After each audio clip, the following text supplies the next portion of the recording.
Diz-me o seu nome, se faz favor. António José Calças Góis?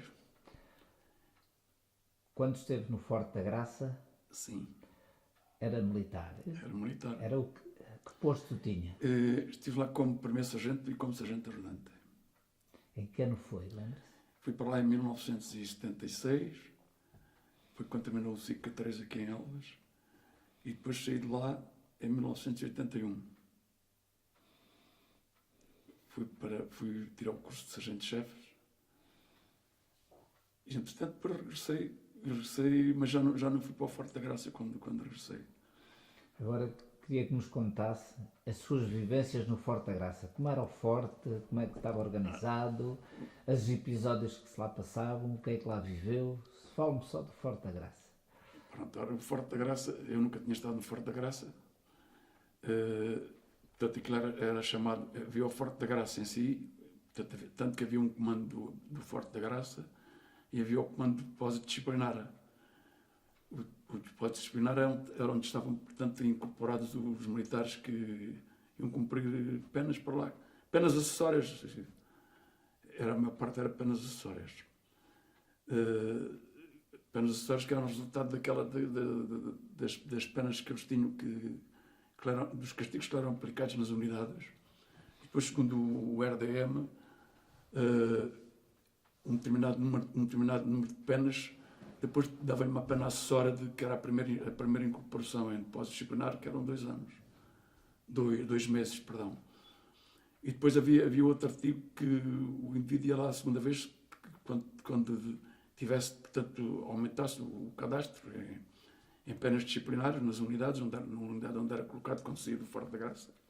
Depois voltava lá durante 6 meses.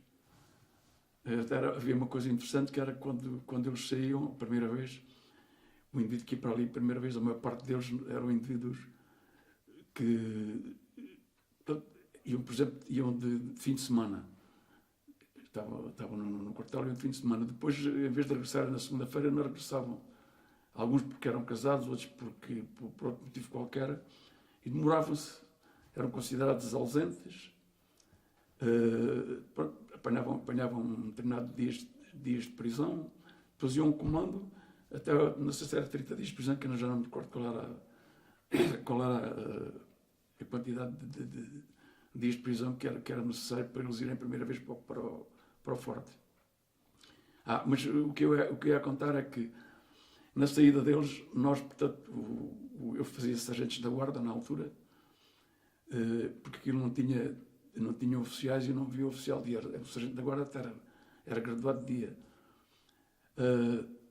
E acontece que nós, quando eles saíam, dávamos sempre bons conselhos para eles não voltarem a fazer o mesmo, para evitarem ir novamente ao Forte da Graça, porque se atingissem lá aqueles limites que estavam determinados lá nos regulamentos, tinham que ir a cumprir mais 6 meses depois, era mais difícil. E eles faziam: meu sargento, eu já não venho cá mais, eu não venho cá mais. E de facto aquilo era um bocado complicado de estar ali 2 meses encerrados, não é? Mas o que acontece é que muitas vezes, passado um tempo, nós às vezes aconteceu-me a mim, estava de serviço e eles apareciam quase sempre à tarde, apareciam lá e eu começava a falar com eles e dizia: eu já te conheço, já cá estiveste? Já.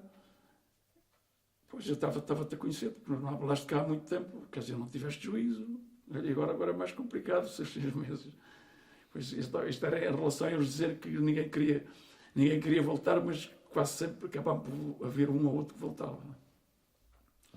Pronto, agora a questão de...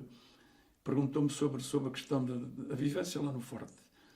Pronto, aquilo era o dia a dia, nós entrávamos de manhã às 9 horas, vinhamos almoçar a Elvas, à cidade, depois regressávamos às 2 horas e saímos geralmente às 5 e tal, que era quando tocava a ordem de serviço. Portanto, ficava só lá o sargento da guarda, que era o graduado de serviço, e havia mais um cabo, que era o cabo de dia, que também auxiliava o sargento da guarda.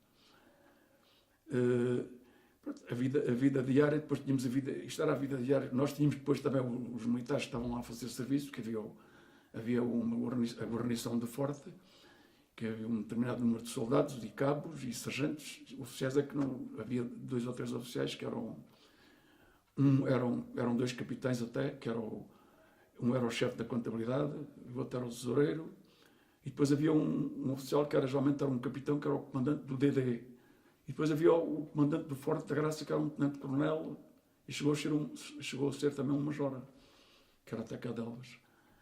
De maneira que esta era mais ou menos a vida. E depois havia a vida, propriamente dita, a vida dos militares que estavam incorporados, que estavam dentro daquela parte que é o reduto principal, que é junto ao, não sei se você conhece bem o Forte da Graça, junto ao reduto, aquele reduto junto ao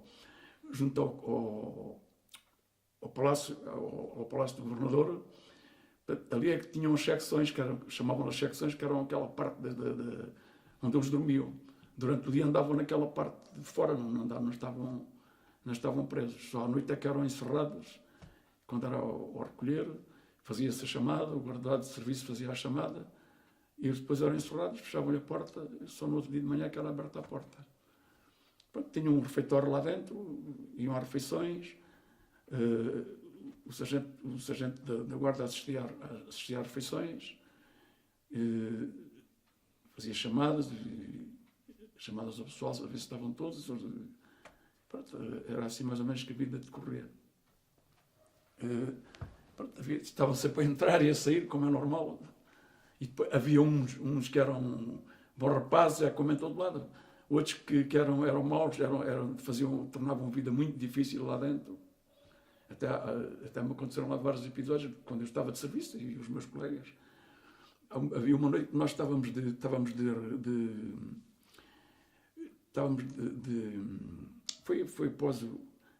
foi naquele período ainda de 25 de Abril, fui para lá em 76, mas ainda era um período que nós estávamos de prevenção, estávamos todos lá no quartel oficiais e sargentos, estavam todos os sargentos que prestavam serviço no Forte, estavam lá nesse dia e nessa noite.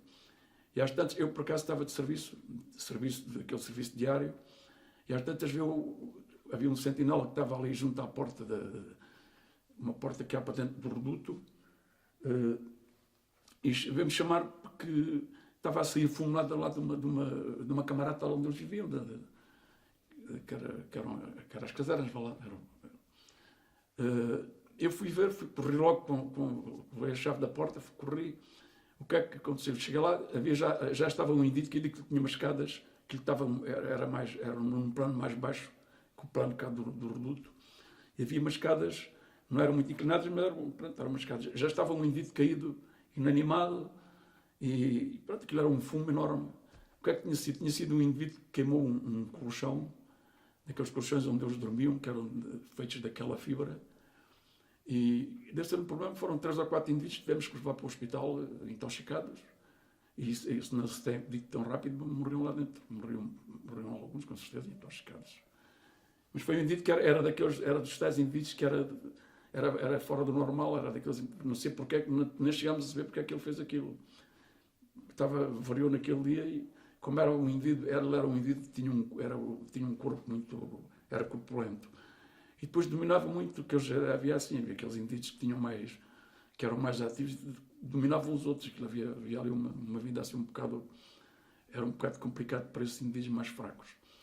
E acontece que esse era um deles, era daqueles indivíduos que se subsia muito e fez isso, não sei porquê, mas fez isso. E assim, houve lá outros episódios também que se passavam.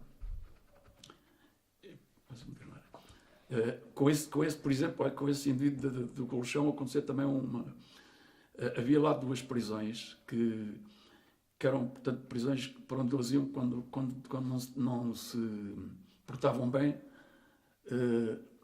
O comandante mandava-os para aquelas prisões. Uma era a prisão que é a chamada Redonda, que era a que era mais complicada. E depois havia outra que era chamavam-lhe o Buraco, que era cá fora, naquela parte de fora, cá fora já... Esta também era fora do reduto Redondo, a Redonda.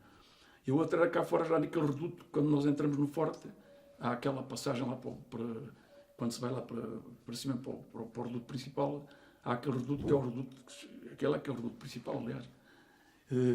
E tem uns corredores à volta, por baixo da estrada coberta, que é a estrada coberta, é uma estrada que havia em todo o perímetro do forte, por cima, junto às muralhas, em cima das muralhas, dava-se a volta a todo o forte. E por baixo havia aquelas, havia uma espécie de umas casamatas, aquilo até era muito alto, e havia lá uma parte que, ali junto à porta, que foi cortada aí aqui a uns 10 metros, talvez tinha 10 metros de profundidade, e estava dividida da outra parte depois que se via. Mas aquilo tinha um muro, um pano de tijolo, mas lá por dentro aquilo tinha sido feito já numa altura, meteram-lhe umas barras de ferro, tinha uma estrutura em ferro, e depois meteram um tijolo, e eles estavam lá, nessa altura estavam lá presos, esse indivíduo que eu estava a dizer, e estava mais dois. Perdão.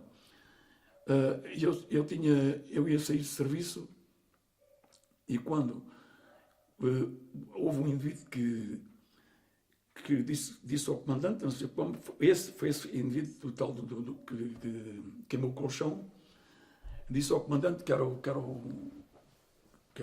comandante do DD, não sei como é que, já não me recordo como é que isso foi parar aos ouvidos dele, que os indivíduos que estavam lá dentro queriam sair, quer dizer, mas ele punha-se fora, não era ele, os outros é que queriam fugir, e que tinham feito lá um buraco, não sei o quê. O comandante, quando eu ia entrar, e disse-me, olha, Góis, vai ver lá a questão daquilo, manda os indígenas cá para fora, manda-os tirar a cama, as camas estão lá dentro, e depois diz que é para proceder, é uma simulação, que vão proceder à limpeza lá, de vez em quando tinha que fazer a limpeza àquilo, e era assim que se fazia.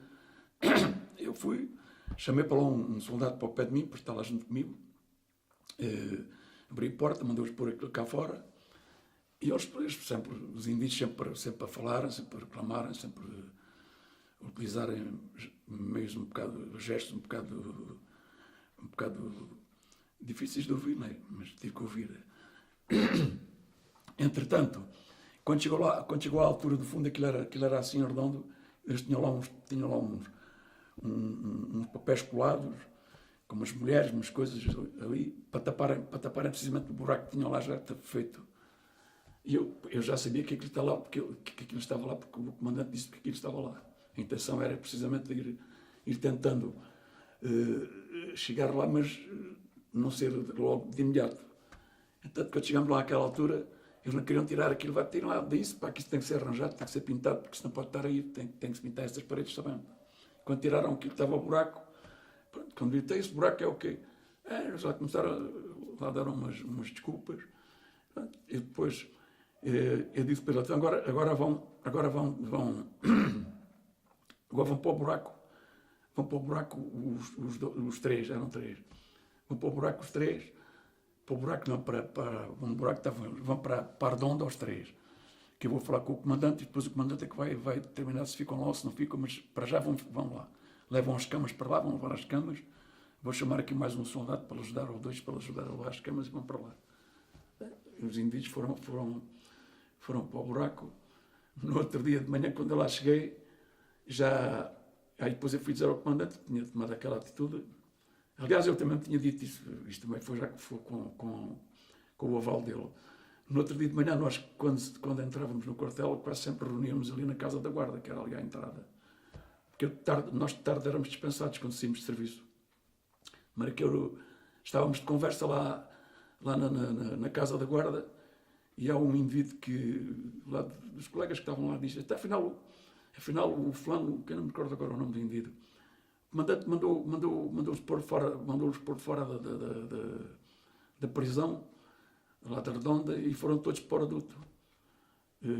E até depois fiquei chateado com a ação dele, porque eu passei ali um bocado mal a ouvir os indivíduos, e tive até para tomar uma atitude tive um bocado de calma, porque coisas que eles cessaram, eu não tinha culpa nenhuma daquilo, não é? Eu estava a fazer a minha obrigação. Pronto, aliás, os indígenas saíram lá para o Reduto, lá para onde estão as casernas, onde era a vida deles, onde faziam vida. E nós todos ficámos um bocado insatisfeitos com aquela atitude, porque como aconteceu a mim, aconteceu outro dia com outro qualquer, não é? Pronto, mas ele diz que todo preso, a ideia dele é que todo preso tinha o direito, era um direito que lhe assistia, era evadir-se. Pronto, dizia ele assim, está bem. E foi assim, houve outros episódios mais, mas aquilo era a vida no Forte da Graça, era muito complicado. Para nós também, para graduados, por causa dos serviços.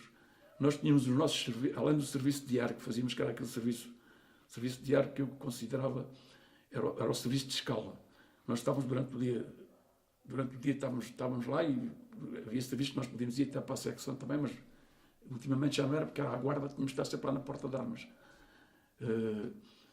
E depois, nos outros dias, o serviço era feito geralmente de 4 em 4 dias, cheguei a fazer de 4 em 4 dias de serviço. De 4 em 4 dias tinha que estar lá a dormir lá no Forte, e assim, não é? E outra vez, e até 3, até chegámos a fazer 3. Foi pouco tempo, mas chegámos a fazer 3, não havia pessoal, e era assim. E depois nós tínhamos que, pronto, aquilo era uma responsabilidade muito grande. De noite tínhamos que passar rondas aos postos, tínhamos postos lá naquela estrada coberta, tínhamos que ir ver, de vez em quando lá os encontrávamos um bocado endemoniados, como era normal, não é? Os militares eram assim, uns rapazes novos, e era assim a vida. E depois alguns nós tínhamos que atuar e tínhamos que participar, e pronto, coisas que eram aborrecidas, não é? Por acaso tive um caso uma vez que tive que participar de um rapaz, porque o indivíduo que foi lá a passar aquela ronda, até por acaso não tinha sido eu, tinha sido o cabo da guarda. Depois também ajudava-nos também durante a noite, também passava uma ronda durante a noite, estava ali 2 horas ou que é de serviço, e enquanto o sargento da guarda estava a descansar um bocado. E nessa altura ele consegui tirar a espingarda do indivíduo que estava lá estava de guarda, que estava de sentinela. Tirei a espingarda e trouxe a espingarda para a casa da guarda. Pronto, esse indivíduo não teve hipótese, que fui obrigado a fazer uma participação dele, porque havia mais testemunhas que tinham feito aquilo, eu nunca podia encobrir aquilo. Não é? E depois ele apanhou, não sei o que é que foi para aquilo, depois foi para a polícia judiciária, já havia, salvo na altura, teve um processo disciplinar, e depois teve que ir a tribunal, e depois já lá não estava, não sei qual foi a pena que lhe deram, não sei. Era assim. Teria mais que contar, não sei o que é que o senhor acha que... Quando lá estava, não falavam do Forte do antigamente, das histórias antigas?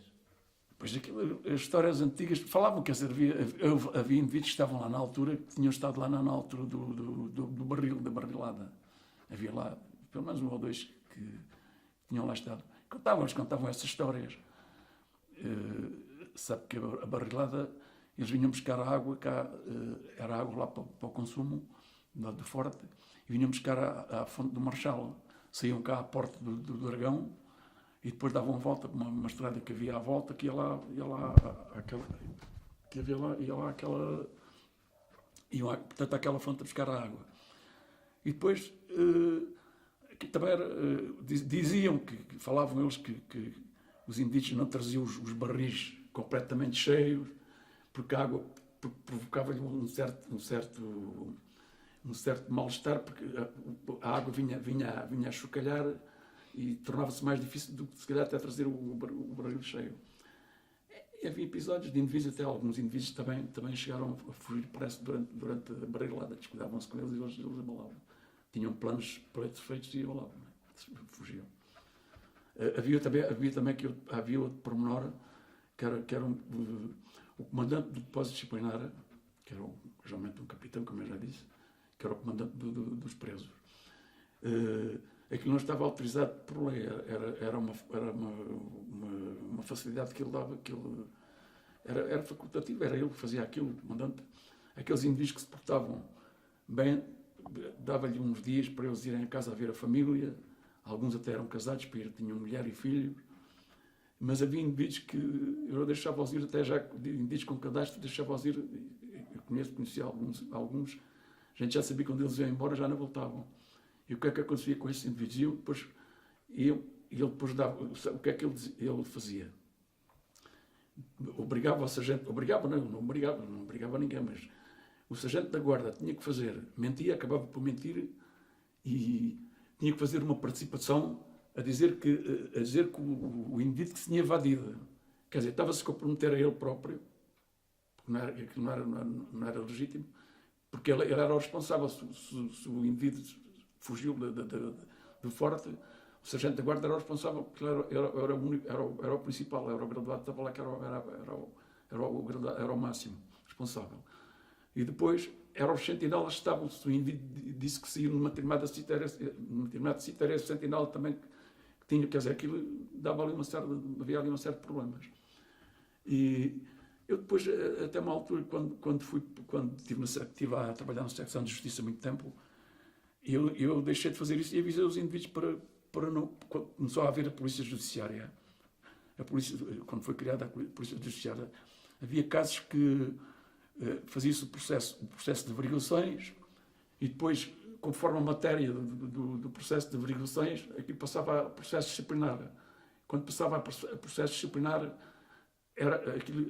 ficavam sob a alçada da polícia judiciária. A polícia judiciária depois ia lá averiguar.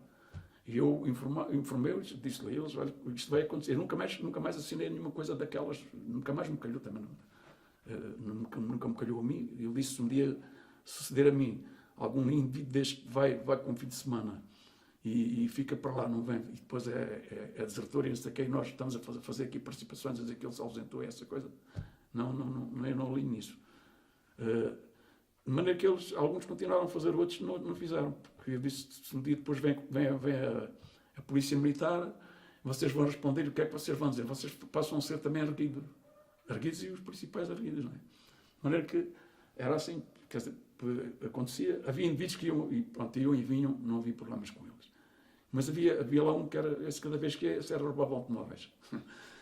Cada vez que ia, passado uns dias, recebíamos lá uma comunicação lá da Guarda Republicana, lá da zona dele, a dizer que o indivíduo tinha roubado um automóvel, que estava lá, não sei o que, lá tinha que ir uma escolta a buscá-lo. Depois tinham dado tido e iam uma escolta a buscá-lo.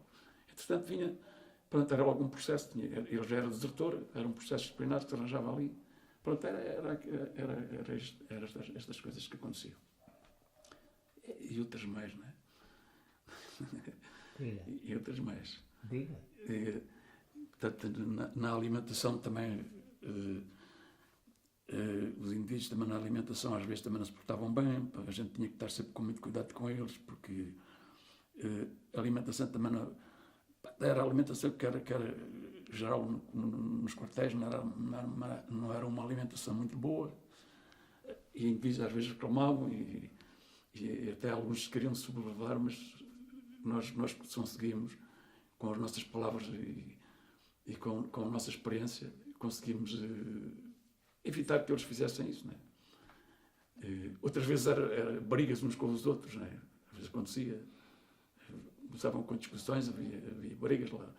O sargento da guarda estava cá para o outro lado, lá chamava, o sentinela chamava, os indivíduos estavam a discutir e não sei o que mais. Acabava por se resolver, mas às vezes havia problemas, não é? Muito obrigado. Nada.